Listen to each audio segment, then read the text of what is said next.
Yosua pasal 17 ayat 1-18. Bagian undian yang ditentukan bagi suku Manasye, sebab dialah anak sulung Yusuf, ialah demikian.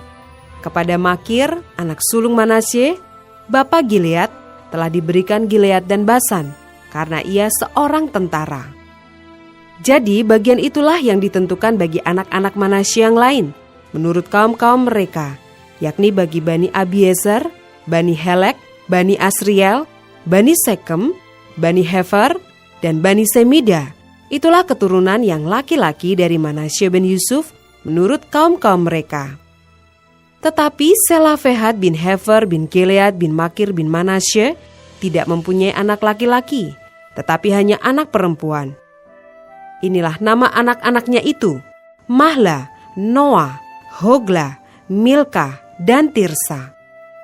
Mereka datang menghadap Imam Eleazar dan menghadap Yosua bin Nun, serta para pemimpin dan berkata, Tuhan telah memerintahkan kepada Musa untuk memberikan milik pusaka kepada kami di tengah-tengah saudara-saudara kami.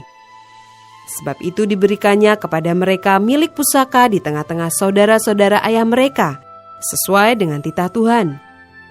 Demikianlah kepada suku Manasye jatuh 10 bidang tanah, selain dari tanah Gilead dan Basan yang di seberang Yordan. Sebab anak-anak perempuan Manasye telah menerima milik pusaka di tengah-tengah anak-anaknya lelaki, sedang tanah Gilead ditentukan bagi anak-anak lelaki Manasye yang lain. Jadi, batas daerah Manasye ialah dari Asher ke Mikmetat yang di sebelah timur Sikem. Kemudian batas itu terus ke selatan, ke daerah penduduk En Tapuah. Tanah Tapuah adalah kepunyaan suku Manasye, tetapi kota Tapuah dekat batas daerah Manasye adalah kepunyaan Bani Efraim. Kemudian batas itu turun ke Sungai Kana, ke sebelah selatan sungai itu. Kota-kota di sana adalah kepunyaan suku Efraim, sekalipun di tengah-tengah kota-kota suku Manasye.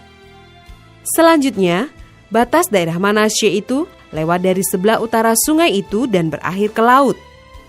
Ke selatan daerah itu kepunyaan suku Efraim, dan ke utara kepunyaan suku Manasye. Batasnya ialah laut. Di sebelah utara batas daerah itu menyinggung daerah Asher, di sebelah timur menyinggung daerah Isakar.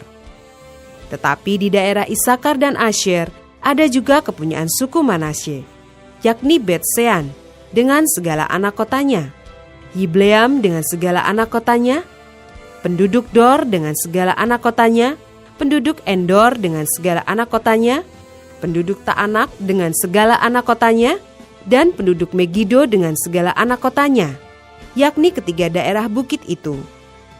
Tetapi Bani Manasye tidak dapat menduduki kota-kota itu, sebab orang Kanaan berhasil untuk tetap diam di negeri itu. Setelah orang Israel menjadi kuat, orang Kanaan itu dibuatnya menjadi orang Rodi, tetapi tidaklah sama sekali mereka itu dihalaunya. Berkatalah Bani Yusuf kepada Yosua demikian, Mengapa engkau memberikan kepadaku hanya 1 bagian undian dan 1 bidang tanah saja menjadi milik pusaka, padahal aku ini bangsa yang banyak jumlahnya, karena Tuhan sampai sekarang memberkati aku? Jawab Yosua kepada mereka, Kalau engkau bangsa yang banyak jumlahnya, pergilah ke hutan, dan bukalah tanah bagimu di sana, di negeri orang Feris dan orang Refaim, jika pegunungan Efraim terlalu sesak bagimu. Kemudian berkatalah Bani Yusuf, pegunungan itu tidak cukup bagi kami, dan semua orang Kanaan yang diam di dataran itu mempunyai kereta besi, baik yang diam di Bet-Sean dengan segala anak kotanya, maupun yang diam di lembah Yizreel. Lalu berkatalah Yosua kepada keturunan Yusuf, kepada suku Efraim dan suku Manasye, engkau ini bangsa yang banyak jumlahnya dan mempunyai kekuatan yang besar. Tidak hanya 1 bagian undian ditentukan bagimu, tetapi pegunungan itu akan ditentukan bagimu juga. Dan karena tanah itu hutan, haruslah kamu membukanya. Kamu akan memilikinya sampai kepada ujung-ujungnya, sebab kamu akan menghalau orang Kanaan itu, sekalipun mereka mempunyai kereta besi dan sekalipun mereka kuat.